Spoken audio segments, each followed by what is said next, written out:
સુરતના પશ્ચિમ વિસ્તારમાં આવેલા પોશ વેસુ વિસ્તારમાં સવારનો તડકો મહેતા પેલેસના સફેદ આરસ પહાડ પર પડીને ચળકી રહ્યો હતો.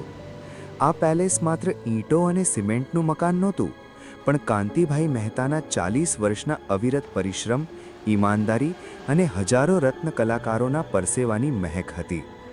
કાંતિભાઈ જેઓ સવારે 5:30 વાગે ઉઠીને પોતાના પૂજાઘરમાં બેસીને જ્યારે દીવો પ્રગટાવતા, ત્યારે આખા બંગલામાં ધૂપની સુગંધ ફેલાઈ જતી.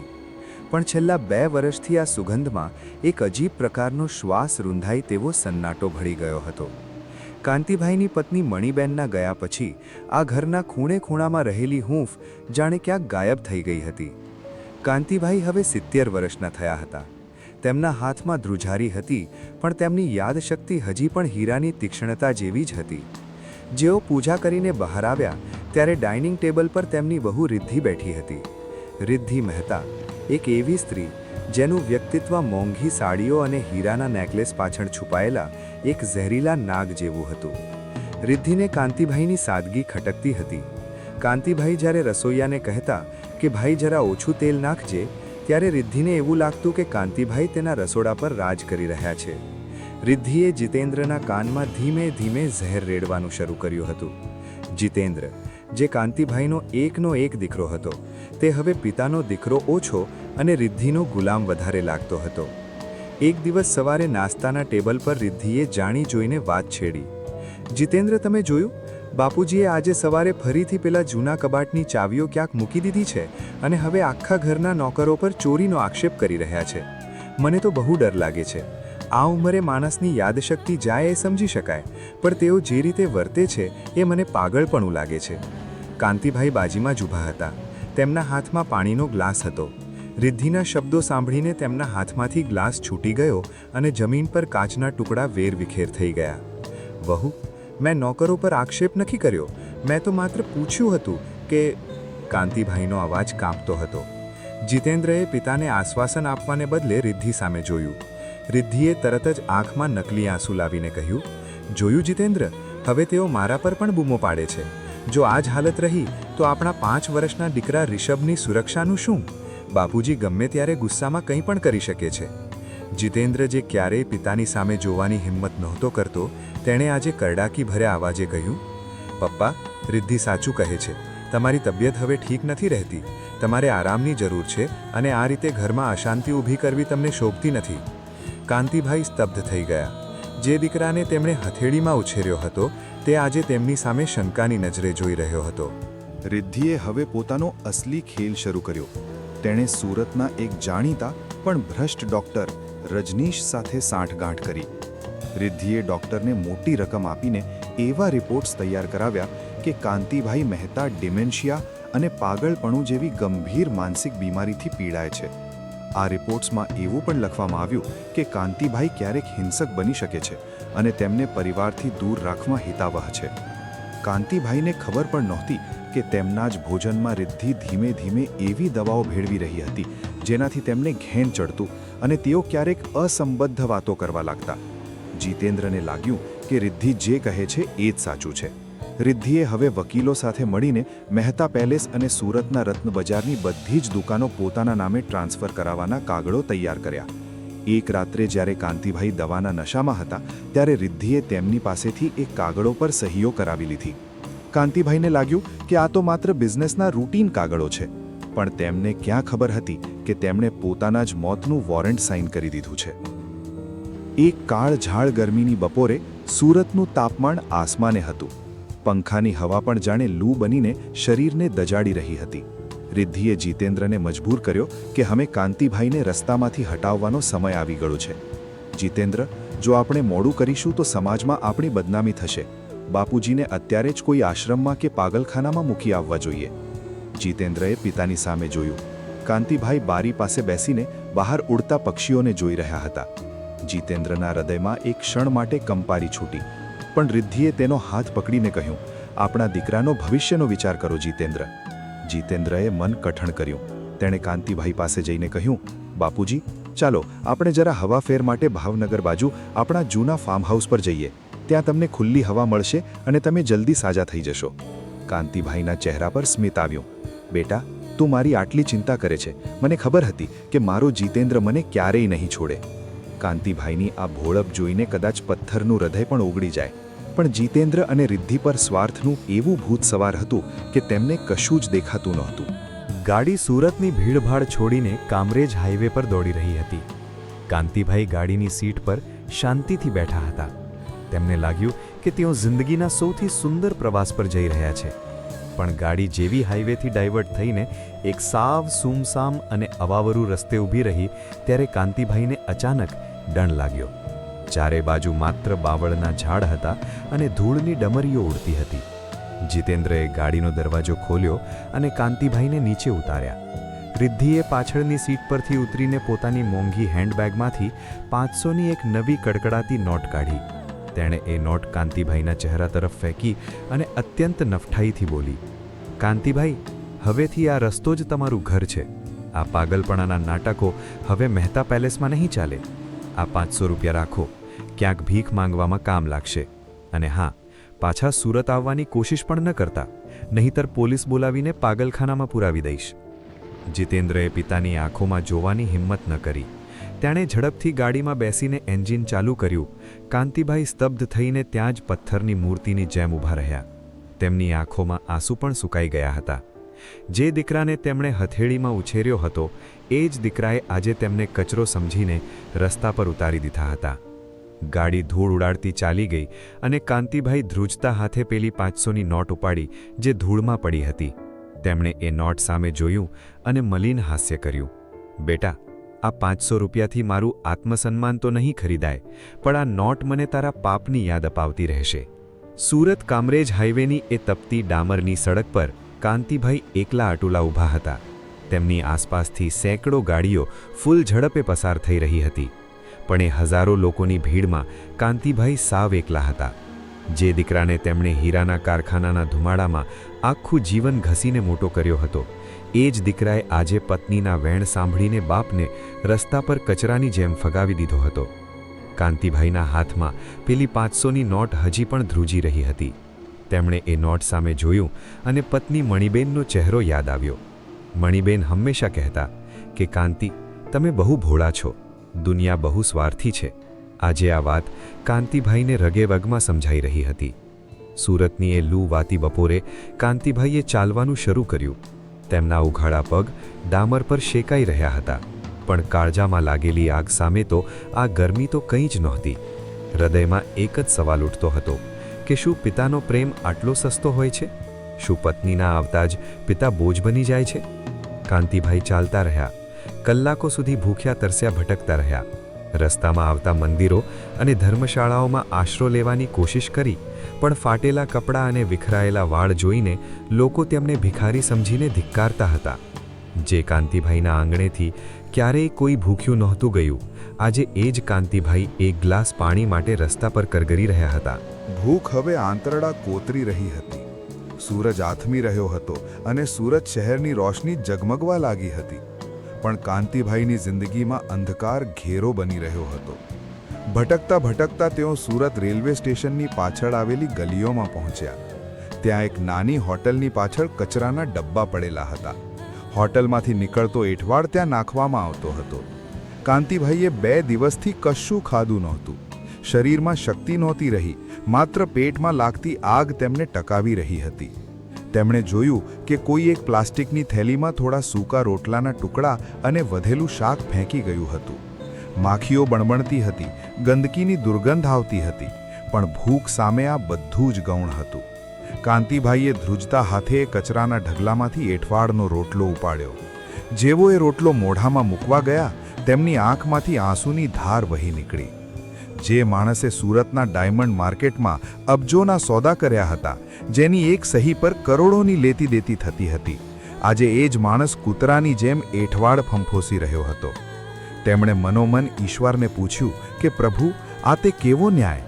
દીકરાએ 500ની નોટ ફેંકી પણ બાપને એક બટકું રોટલો ના આપ્યો. કાંતિભાઈએ એઠવાડનો ટુકડો મોઢામાં મૂક્યો જ હતો ત્યાં જ પાછળથી એક ગાડી આવીને ઊભી રહી. ગાડીની હેડલાઇટના અજવાળામાં કાંતિભાઈનો ચહેરો સ્પષ્ટ દેખાતો હતો. ગાડીમાંથી જે માણસ ઉતર્યો તેના પગ નીચેથી જમીન સરકી ગઈ. એ બીજું કોઈ નહીં પણ કાંતિભાઈનો નાનો ભાઈ નરેશ હતો. નરેશ વર્ષો પહેલાં સંસાર છોડીને એક મોટો આશ્રમ ચલાવતો હતો અને તે કોઈ સેવાની કામગીરી માટે સ્ટેશન વિસ્તારમાં આવ્યો હતો. નરેશે જ્યારે જોયું કે તેના સગા મોટા ભાઈ કચરાના ઢગલા પાસે બેસીને એઠવાડ ખાઈ રહ્યા છે, ત્યારે તેનું હૃદય કંપી ઉઠ્યું. તે દોડીને કાંતિભાઈ પાસે ગયો અને તેમના હાથમાંથી એક ગંદો રોટલો છીનવીને દૂર ફેંકી દીધો. મોટા ભાઈ, આ શું કરો છો તમે? તમે અહીં આ દશામાં? નરેશની આંખોમાં આક્રંદ હતો. કાંતિભાઈએ નરેશને જોયો અને નાના બાળકની જેમ તેને વળગી પડ્યા.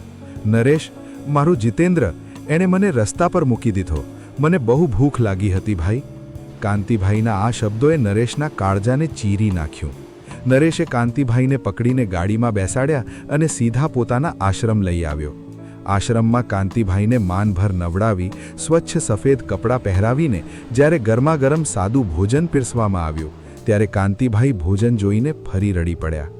નરેશે ધીરે ધીરે બધી હકીકત જાણી કે કેવી રીતે રિદ્ધિએ જીતેન્દ્રના કાન ભંભેર્યા અને કેવી રીતે તેને પાગલ જાહેર કરીને કાઢી મૂકવામાં આવ્યા. નરેશનો પિત્તો ગયો. તેને હમણાં જ જઈને મહેતા પેલેસના દરવાજા તોડી નાખવાનું મન થયું, પણ કાંતિભાઈએ તેને શાંત કર્યો. થોડા દિવસોના આરામ પછી કાંતિભાઈએ પોતાની પાસે રહેલી એક જૂની ડાયરી કાઢી, જે તેમણે પોતાના ફાટેલા ખિસ્સામાં જીવની જેમ છુપાવી રાખી હતી.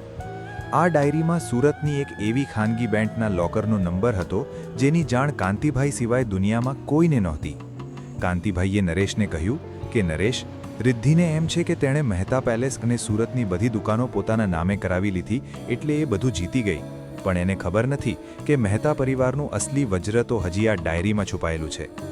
આ એ ગુપ્ત મિલકત છે જે મેં મારી પત્ની મણીના કહેવાથી સુરતના સૌથી મોંઘા વિસ્તારોમાં વર્ષો પહેલાં ખરીદી હતી અને ક્યારેય વસિયતમાં એનો ઉલ્લેખ નથી કર્યો. નરેશ અને કાંતિભાઈ જ્યારે બેંક પહોંચ્યા અને મેનેજરની હાજરીમાં લોકર ખોલ્યું, ત્યારે મેનેજર પોતે પણ અચંબિત થઈ ગયા.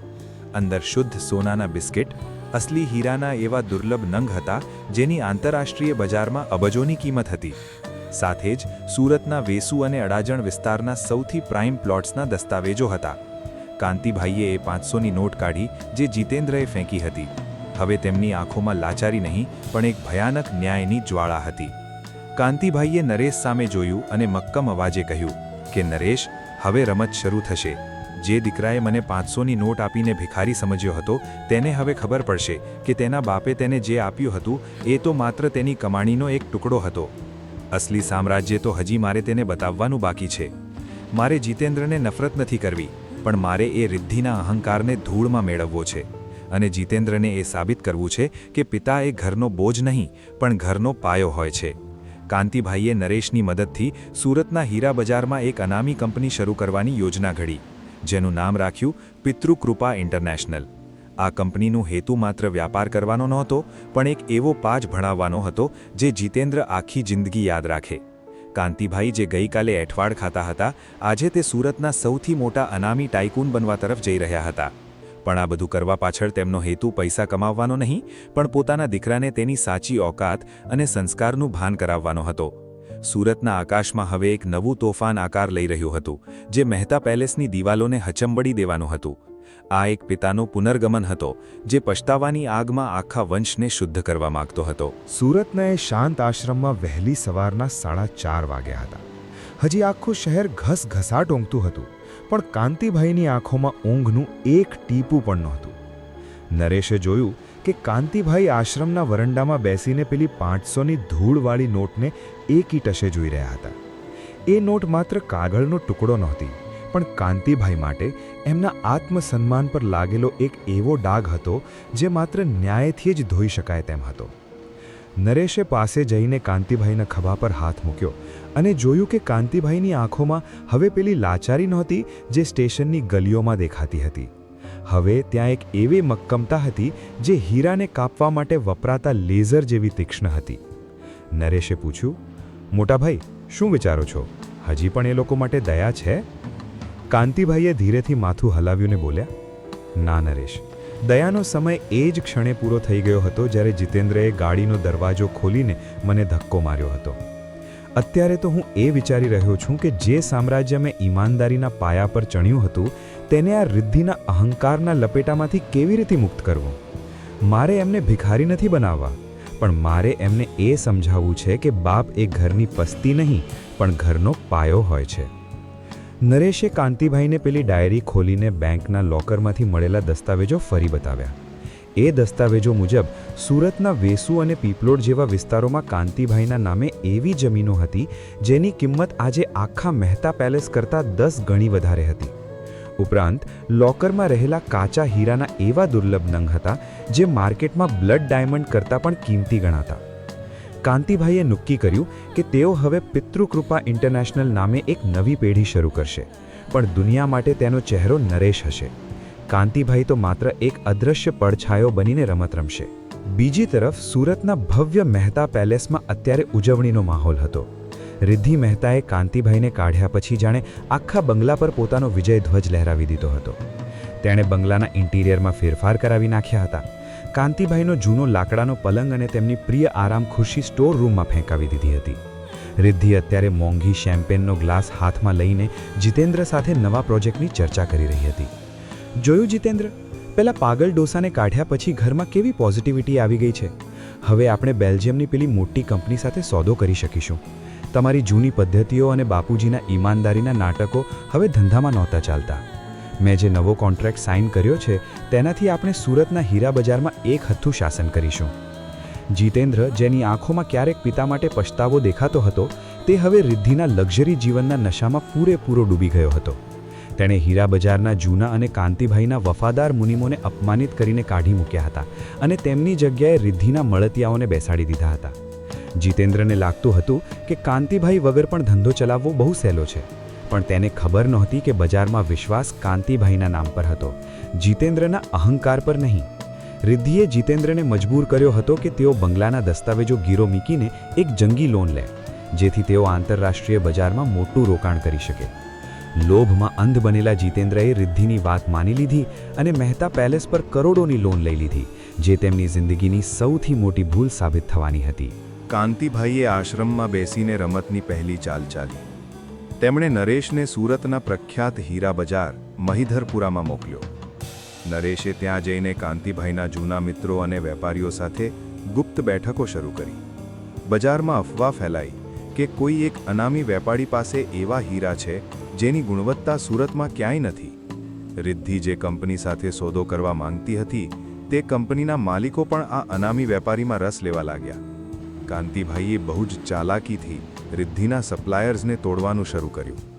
રિદ્ધિને માલ મળવો મુશ્કેલ થઈ ગયો અને જે માલ મળતો હતો તેની કિંમત આસમાને પહોંચી ગઈ. રિદ્ધિ ગિન્નાઈ ગઈ. તેને સમજાતું નહોતું કે આ બધું કોણ કરી રહ્યું છે. તેણે પોતાના જાસૂસો દોડાવ્યા, પણ કાંતિભાઈએ આશ્રમના એવા ઓરડામાં રહીને બધું મેનેજ કર્યું હતું જ્યાં કોઈની નજર ન પહોંચી શકે. એક દિવસ રિદ્ધિની ઓફિસમાં ફોન આવ્યો કે તેમનો સૌથી મોટો ગ્રાહક સોદો રદ કરી રહ્યો છે, કારણ કે તેમને પિતૃકૃપા ઇન્ટરનેશનલ તરફથી વધુ સસ્તો અને સારો માલ મળી રહ્યો છે. રિદ્ધિએ ગુસ્સામાં ફોન પછાડ્યો અને જીતેન્દ્ર પર બૂમો પાડી, આ પિતૃકૃપા કોણ છે? શોધો એને. સુરતમાં મહેતા ગ્રુપની સામે થવાની કોઈની હિંમત નથી. આ લોકો ક્યાંથી ટપકી પડ્યા? જીતેન્દ્ર પણ ચિંતિત હતો, કારણ કે જો આ સોદો ન થાય તો બેંકના હપ્તા ભરવા મુશ્કેલ થઈ જાય તેમ હતા. ન્યાયનું ચક્ર હવે તેજ ગતિએ ફરી રહ્યું હતું. કાંતિભાઈએ નરેશને કહ્યું કે હવે આપણે બીજા સ્ટેજ પર જઈશું. કાંતિભાઈએ જોયું કે રિદ્ધિએ બંગલો ગીરો મૂક્યો છે, એટલે તેમણે પોતાના જૂના વકીલ દ્વારા છુપી રીતે બેંક સાથે વાતચીત કરીને એ લોનની બધી જ જવાબદારી પોતાની નવી કંપની હેઠળ લેવાની તૈયારી કરી લીધી. એટલે કે કાનૂની રીતે હવે મહેતા પેલેસનું ભવિષ્ય કાંતિભાઈના હાથમાં હતું. પણ જીતેન્દ્ર અને રિદ્ધિ હજી આ ભ્રમમાં હતા કે તેઓ બધું જ જીતી ગયા છે. સુરતના હીરા બજારમાં એક દિવસ સવારે સમાચાર ફેલાયા કે મહેતા ગ્રુપના શેર નીચે પડ્યા છે અને તેમના પર કરોડોનું દેવું થઈ ગયું છે. રિદ્ધિના પગ નીચેથી જમીન સરકી ગઈ. જે બંગલામાં તે રાણી બનીને રહેવા માંગતી હતી તે બંગલાની બહાર હવે બેંકની નોટિસ લાગવાની તૈયારી હતી. કાંતિભાઈ આશ્રમમાં બેસીને શાંતિથી પૂજા કરી રહ્યા હતા. તેમને ખબર હતી કે હવે એક ક્ષણ દૂર નથી જ્યારે જીતેન્દ્ર અને રિદ્ધિને પોતાની ઓકાત સમજાશે. કાંતિભાઈએ નરેશને પૂછ્યું, નરેશ, તૈયારી થઈ ગઈ છે ને? મારે જોવું છે કે જ્યારે આ મહેતા પેલેસના દરવાજા ફરીથી ખુલે ત્યારે એ લોકોની આંખમાં ડર હોય કે પસ્તાવો. નરેશે સ્મિત સાથે હા પાડી. હવે સમય હતો કાંતિભાઈના ભવ્ય પુનરાગમનનો, જે સુરતના ઇતિહાસમાં ક્યારેય કોઈએ કલ્પ્યો નહોતો. સુરતના આકાશમાં કાળા ડિબાંગ વાદળો ઘેરાયા હતા અને જોરદાર પવન ફૂંકાઈ રહ્યો હતો. જાણે કુદરત પણ મહેતા પેલેસમાં આવનારા ભયાનક તોફાનનો સંકેત આપી રહી હતી. બંગલાની અંદરનો નજારો અત્યંત દયનીય હતો. જે રિદ્ધિ ક્યારેય મોંઘી એસી અને ઝુમ્મરોના અજવાળા વગર રહી નહીં શકતી, તે આજે અંધારામાં એક મીણબત્તીના સહારે જીતેન્દ્ર પર તાડૂકી રહી હતી. બેંકના અધિકારીઓએ બપોરે જ આવીને ઘરના મુખ્ય દરવાજા પર સીલ મારવાની નોટિસ ચોંટાડી દીધી હતી અને જો 24 કલાકમાં લોનના હપ્તા ન ભરાય તો તેમને રસ્તા પર ઉતારી દેવાની ચીમકી આપી હતી. જીતેન્દ્ર સોફા પર માથું પકડીને બેઠો હતો. તેની આંખોમાં પછતાવો અને ડર બંને સાફ દેખાતા હતા. તેને રહી રહીને પિતાનો એ ચહેરો યાદ આવતો હતો, જ્યારે તેણે હાઈવે પર પિતાને ધક્કો મારીને ઉતાર્યા હતા. રિદ્ધિ પાગલની જેમ બૂમો પાડતી હતી કે આ બધું તારા બાપના શ્રાપને કારણે થયું છે, પણ જીતેન્દ્ર હવે સમજી ગયો હતો કે આ પિતાનો શ્રાપ નહીં, પણ પોતાની નફટાઈનું પરિણામ છે. બંગલાની બહાર વરસાદે રૌદ્ર સ્વરૂપ ધારણ કર્યું હતું અને વીજળીના કડાકા સાથે આખું વેસુ ધ્રુજી ઉઠ્યું હતું. ત્યારે જ અચાનક બંગલાના લોખંડી દરવાજા પાસે એક ભવ્ય કાળી ગાડી આવીને ઊભી રહી અને તેની હેડલાઇટના તેજસ્વી પ્રકાશથી આખો મહેતા પેલેસ ઝળહળી ઉઠ્યો. જીતેન્દ્ર અને રિદ્ધિને લાગ્યું કે કદાચ કોઈ લેણદાર ફરીથી ઉઘરાણી કરવા આવ્યો હશે, એટલે તેઓ ગભરાતા ગભરાતા મુખ્ય દરવાજા પાસે પહોંચ્યા. જેવો દરવાજો ખુલ્યો અને લાઇટના અજવાળામાં જે દ્રશ્ય દેખાયું તે જોઈને રિદ્ધિના હાથમાંથી મીણબત્તી છૂટીને જમીન પર પડી ગઈ અને અંધારામાં માત્ર ગાડીની હેડલાઇટનો પ્રકાશ કાંતિભાઈના પ્રભાવશાળી ચહેરા પર પડતો રહ્યો. સામે સફેદ કડકડતી સફારીમાં સજ્જ, ચહેરા પર એક ગંભીર શાંતિ અને આંખોમાં ન્યાયની જ્વાળા લઈને કાંતિભાઈ મહેતા ઊભા હતા. તેમની પાછળ નરેશ અને શહેરના સૌથી નામાંકિત વકીલ હરેશભાઈ દસ્તાવેજોની ફાઇલ લઈને ઊભા હતા. કાંતિભાઈના વ્યક્તિત્વમાં આજે પેલા ભિખારી જેવી લાચારી નહોતી, પણ એક એવા સમ્રાટની ગરિમા હતી જે પોતાનું લૂંટાયેલું રાજ્ય પાછું લેવા આવ્યો હોય. જીતેન્દ્ર સ્તબ્ધ થઈને બોલી ઉઠ્યો, બાપુજી, તમે અહીં કેવી રીતે? અને આ ગાડી, આ કપડાં? જીતેન્દ્રના અવાજમાં ધ્રુજારી હતી. કાંતિભાઈએ એક શબ્દ પણ ન બોલ્યા, માત્ર શાંતિથી બંગલાની અંદર પ્રવેશ કર્યો, જાણે તેઓ ક્યારેય અહીંથી ગયા ન હતા. રિદ્ધિ હજી પણ પોતાની નફટાઈ પર ઉતરી આવી અને ધ્રુજતા અવાજે પણ કડાકીથી બોલી, તમે આ પાગલ ડોસાને અહીં કેમ લાવ્યા છો? જીતેન્દ્ર, આમને અત્યારે જ બહાર કાઢો, નહીંતર પોલીસ બોલાવીશ. કાંતિબાઈ ધીરેથી ડાઇનિંગ ટેબલ પાસે ગયા અને ખિસ્સામાંથી પેલી 500ની ધૂળવાળી અને કરચલીવાળી નોટ કાઢીને ટેબલ પર મૂકી.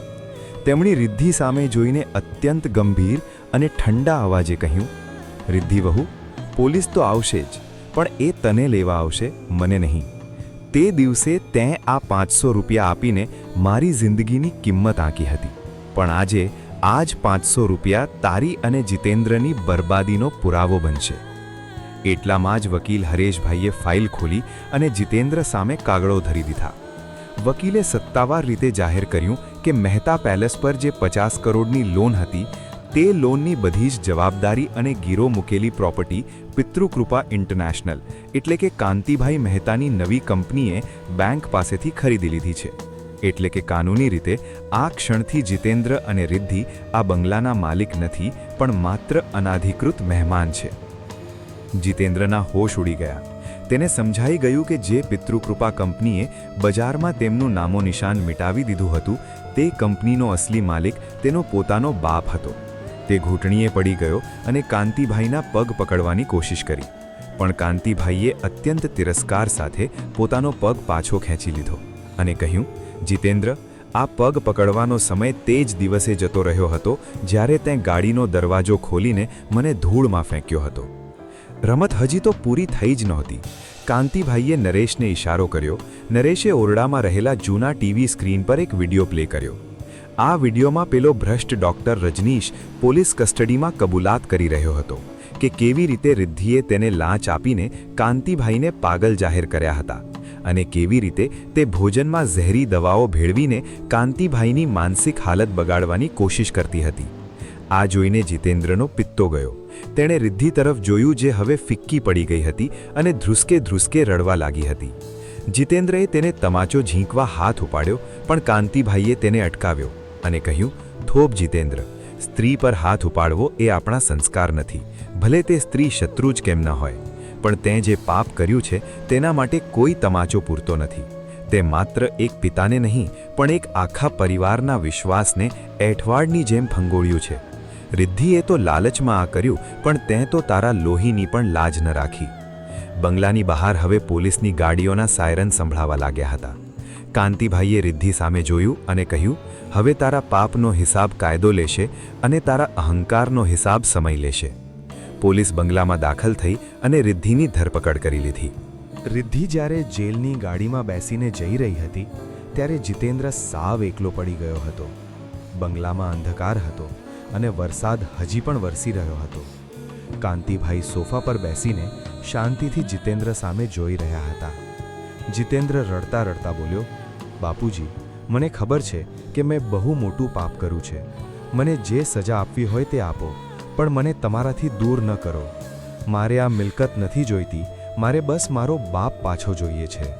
કાંતિભાઈએ ધીરેથી ખુરશી પરથી ઊભા થઈને બારી પાસે ગયા અને બહાર વરસતા વરસાદને જોતા જોતા બોલ્યા, જીતેન્દ્ર, ક્ષમા તો ઈશ્વર આપશે, પણ પ્રાયશ્ચિત તો તારે જ કરવું પડશે.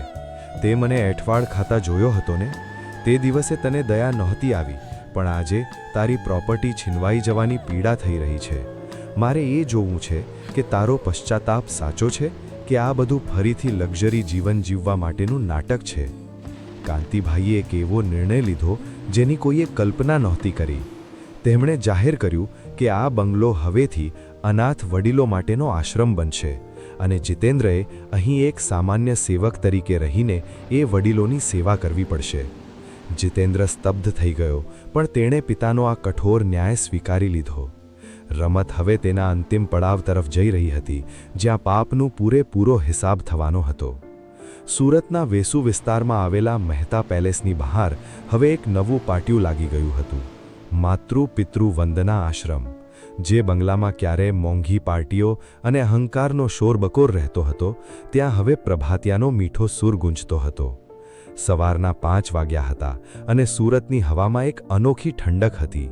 જીતેન્દ્ર, જે ક્યારેય સવારે 10 વાગ્યા પહેલાં પલંગ પરથી નીચે પગ નહોતો મૂકતો, તે આજે આશ્રમના વરંડામાં કચરો પોતા કરી રહ્યો હતો. તેના હાથમાં હવે હીરાની પરખ માટેના લેન્સ નહીં પણ સાવરણી અને પોતું હતા. તેના ચહેરા પરથી પસીનો ટપકતો હતો અને એ પસીનો તેના ગાલ પર રહેલા પશ્ચાતાપના આંસુઓ સાથે ભળી રહ્યો હતો.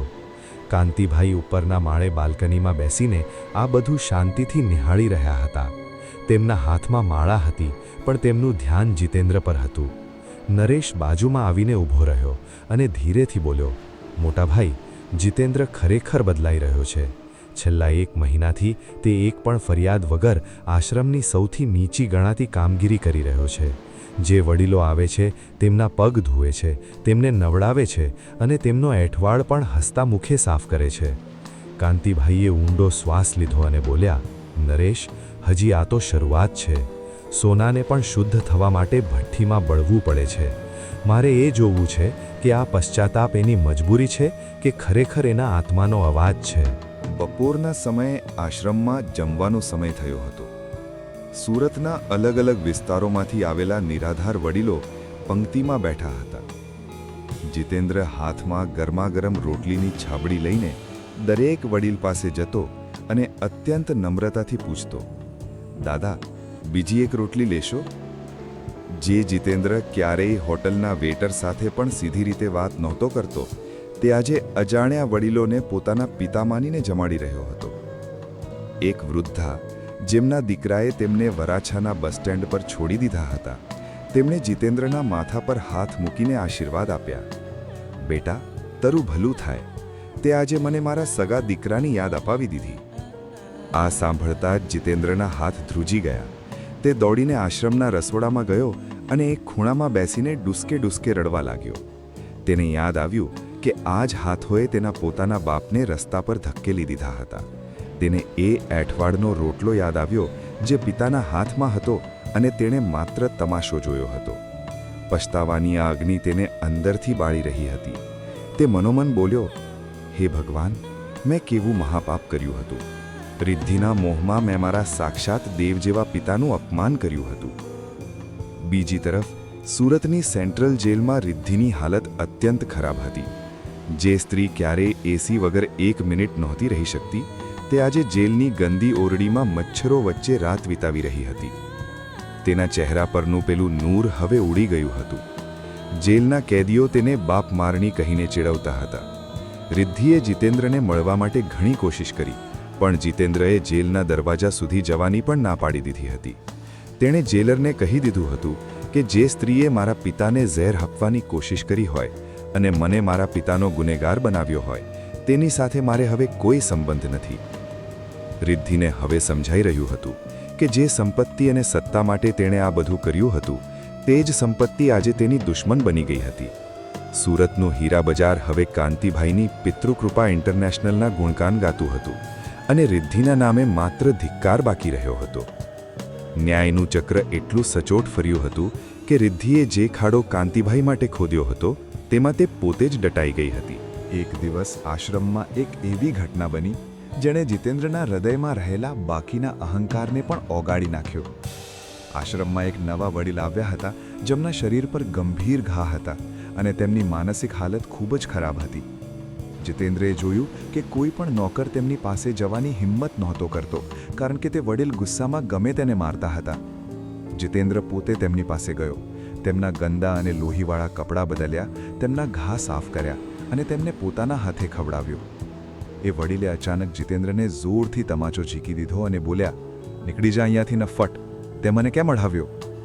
જીતેન્દ્રએ તમાચો ખાધા પછી પણ ખસ્યો નહીં. તેની આંખમાં આંસુ હતા, પણ ચહેરા પર શાંતિ હતી. તેણે વડીલના પગ પકડ્યા અને બોલ્યો, "દાદા, આ તમાચો તમારો નથી, આ તો મારા બાપુજીનો ન્યાય છે. મારો જીવ હળવો થયો કે આજે કોઈ પિતાએ મને દંડ આપ્યો." કાંતિભાઈ આ દ્રશ્ય છુપી રીતે જોઈ રહ્યા હતા અને તેમની આંખમાં પણ એક આંસુ આવી ગયું.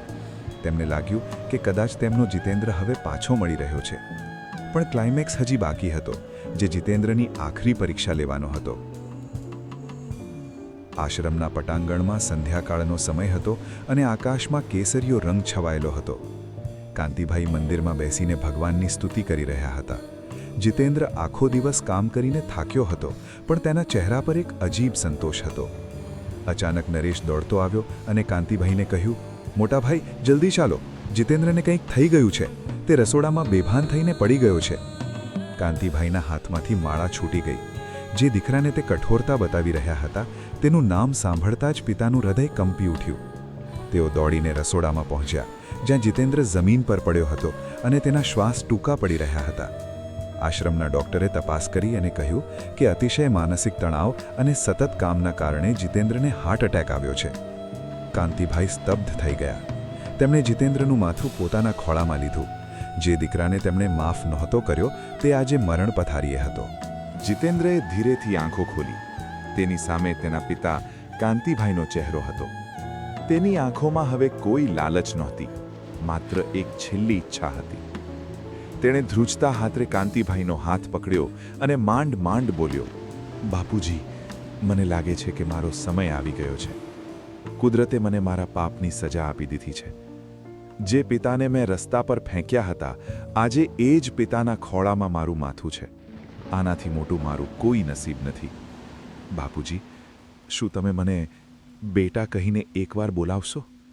શું આ પાપીને છેલ્લી ક્ષણે પિતાની છત્રછાયા મળશે?" કાંતિભાઈના પથ્થર જેવા કઠોર બનેલા હૃદયમાં પ્રેમનું પૂર ઉમટ્યું. તેમણે જીતેન્દ્રને પોતાની છાતીએ વળગાડ્યો અને રડતા રડતા બોલ્યા, "જીતેન્દ્ર, મારા બેટા, મેં તને તે જ દિવસે માફ કરી દીધો હતો, જે દિવસે તે આશ્રમમાં પેલા વડીલના પગ ધોયા હતા. હું તો બસ તારી અંદરના માણસને જીવતો થતો જોવા માંગતો હતો. તું ક્યાંય નહીં જાય બેટા. તારા બાપના આશીર્વાદ તારી સાથે છે." સુરતની સૌથી મોટી હોસ્પિટલમાં જીતેન્દ્રની સર્જરી ચાલી રહી હતી. કાંતિભાઈ બહાર લોબીમાં બેસીને સતત પ્રાર્થના કરી રહ્યા હતા. આખું સુરત હીરા બજાર આજે આ પિતા પુત્રના સંબંધની વાત કરી રહ્યું હતું. લોકોને સમજાઈ ગયું હતું કે સંપત્તિ તો આવે ને જાય, પણ સંબંધોની જે મૂડી કાંતિભાઈએ કમાઈ હતી, તે અતુલ્ય હતી. કલાકો પછી ડૉક્ટર બહાર આવ્યા અને સ્મિત સાથે કહ્યું, "કાંતિભાઈ, ચમત્કાર થયો છે. જીતેન્દ્ર હવે જોખમની બહાર છે. તેની જીવવાની ઈચ્છા અને તમારા આશીર્વાદે તેને બચાવી લીધો છે." કાંતિભાઈ ઈશ્વર સામે હાથ જોડીને નીચે નમી ગયા. થોડા દિવસો પછી જીતેન્દ્ર હોસ્પિટલમાંથી ડિસ્ચાર્જ થયો. તે સીધો મહેતા પેલેસ એટલે કે આશ્રમે પહોંચ્યો. પણ આ વખતે તે સેવક તરીકે નહીં, પણ એક સુધરેલા પુત્ર તરીકે આવ્યો હતો. કાંતિભાઈએ તેને આશ્રમની જવાબદારી સોંપી અને પોતે નરેશ સાથે આશ્રમના એક નાના રૂમમાં રહેવા ચાલ્યા ગયા. વાર્તાનો અંતિમ અને સૌથી મોટો ધડાકો ત્યારે થયો જ્યારે કાંતિભાઈએ પોતાની બધી જ ગુપ્ત મિલકતનો વહીવટ જીતેન્દ્રને સોંપવાની જાહેરાત કરી, પણ એક શરત સાથે. તેમણે કહ્યું, જીતેન્દ્ર, આ અબજોની સંપત્તિ હવે તારી છે, પણ તું તેનો ઉપયોગ માત્ર સમાજ સેવા માટે જ કરી શકીશ. તારે દર મહિને સુરતના રેલવે સ્ટેશને જઈને એ વડીલોને શોધવા પડશે જેમને તેમના સંતાનોએ કાઢ્યા છે, અને તેમને માનભર અહીં લાવવા પડશે. જીતેન્દ્રએ માથું ઝુકાવીને શરત સ્વીકારી. રિદ્ધિ જેલમાં રહીને આ સમાચાર સાંભળીને હજી પણ પછતાતી હતી, પણ હવે બહુ મોડું થઈ ગયું હતું. જીતેન્દ્રએ રિદ્ધિને છૂટાછેડા આપી દીધા અને પોતાની જિંદગી પિતાની સેવામાં અને આશ્રમના વડીલોની સેવામાં સમર્પિત કરી દીધી. સુરતના ઇતિહાસમાં મહેતા પેલેસ આજે પણ ઊભો છે, પણ હવે ત્યાં અહંકારનો અવાજ નહીં, પણ વડીલોના આશીર્વાદની ગૂંજ સંભળાય છે. કાંતિભાઈએ સાબિત કરી દીધું કે લોહીના સંબંધોનું લોહી નીકળે ત્યારે પીડા તો થાય છે, પણ જો એ લોહી પછતાવાની ગંગામાં ધોવાઈ જાય તો ફરીથી પવિત્ર થઈ શકે છે. મિત્રો, આ હતી કાંતિભાઈ અને જીતેન્દ્રની હૃદય હચમજાવી દેતી મહાગાથા. જે પિતાએ તમને આંગળી પકડીને દુનિયા બતાવી છે, તેમને ક્યારેય રસ્તા પર ન છોડશો, કારણ કે કુદરતનો ન્યાય ખૂબ જ ભયાનક હોય છે. જો આ વાર્તાએ તમારા દિલને સ્પર્શ કર્યો હોય તો તેને દરેક સંતાન સુધી પહોંચાડજો. તમારી પ્રતિક્રિયા કમેન્ટમાં લખીને જરૂર જણાવજો. ફરી મળીશું એક નવી અને રૂવાણા ઊભા કરી દે તેવી વાર્તા સાથે. આભાર.